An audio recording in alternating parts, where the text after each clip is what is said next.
पहा आपली मिसळ रेडी झाली खाण्यासाठी। चला आता आम्ही एन्जॉय करू। हे पहा आपली मिसळ एकदम मस्त झाली, झणझणीत एकदम। नक्की ट्राय करा, खूपच इझी मेथड दाखवलं आहे गाईस तुम्हाला। ओके चला, थँक्यू गाईज, आणि प्लीज लाईक शेअर आणि सबस्क्राईब माय चॅनल। थँक्यू। आहे मूग मटकीची मिसळ, हे मूग मटकीची मिसळ। ओके आता आपण मिसळ पाव करूया, पण मूग मटकी ॲड करून करूया गाईज। ओके ही रेसिपी मी पहिले पण माझ्या ब्लॉगवर दिली आहे गाईज, पण आता मी नवीन तुम्हाला दाखवत आहे।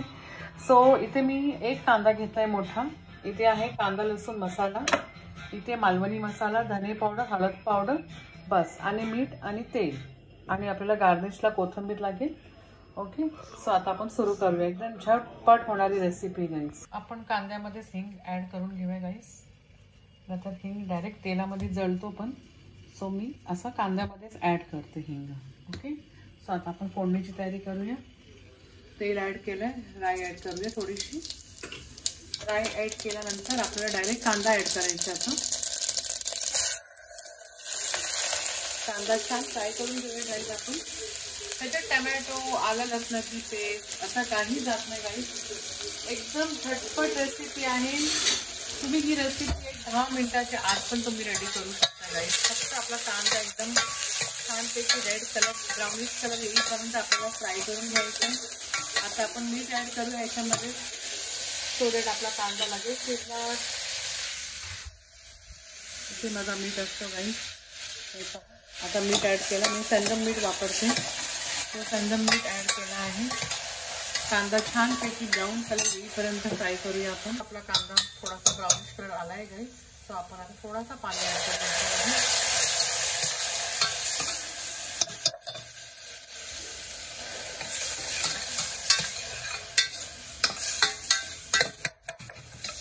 आता आपण आपला मसाला ॲड करून घेऊया। याच्यात हळद पावडर, मालवणी मसाला थोडासा घेतला, आणि कांदा लसूण मसाला घेतला आहे।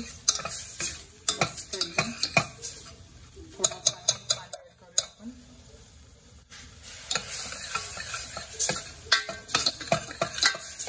आता थोडं पाणी ॲड करून फक्त मसाला थोडासा आपण छानपैकी फ्राय करून घेऊया।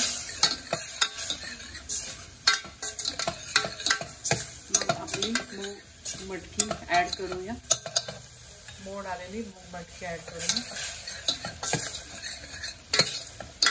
मी असं का करते माहिती तुम्हाला, कांदा एकदम लाईट व्हायला पाहिजे आपला।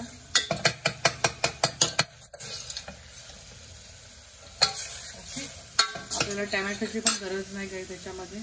आता आपण मूग मटकी ॲड करूया।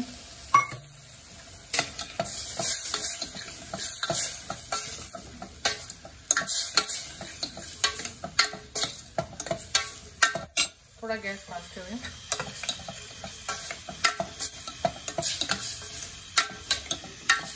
आता आपल्याला पाणी ॲड करायचं आहे। जितपत आपल्याला पातळ पाहिजे मिसळ तेवढं आपल्याला पाणी ॲड करायचं आहे। जर तुमच्याकडे कांदा लसूण मसाला नसेल तर तुम्ही लाल तिखट ॲड करा, पण त्याच्यामध्ये तुम्हाला थोडासा बेसन तुम्हाला थोडासा भाजून घ्यायचं आहे। 1-1.5 स्पून 1.5 स्पून घ्या, भाजून घ्या, आणि तो बेसन ॲड करा तुम्ही। या स्टेजला पण ॲड केलं तरी पण चालेल, मग तुम्हाला थिकनेस पण येणार त्याच्याने थोडासा। चला आता आपण पाणी ॲड करूया। आता 1-2 शिट्टीमध्ये आपली मिसळ रेडी होणार खाण्यासाठी गाईज, आणि तरी पण छान येणार आपली। पहा आपली मिसळ रेडी झाली खाण्यासाठी। चला आता आम्ही एन्जॉय करू। हे पहा आपली मिसळ एकदम मस्त झाली, झणझणीत एकदम। नक्की ट्राय करा, खूपच इझी मेथड दाखवलं आहे गाईज तुम्हाला। ओके चला, थँक्यू गाईज, आणि प्लीज लाईक शेअर आणि सबस्क्राईब माय चॅनल। थँक्यू। आहे मूग मटकीची मिसळ।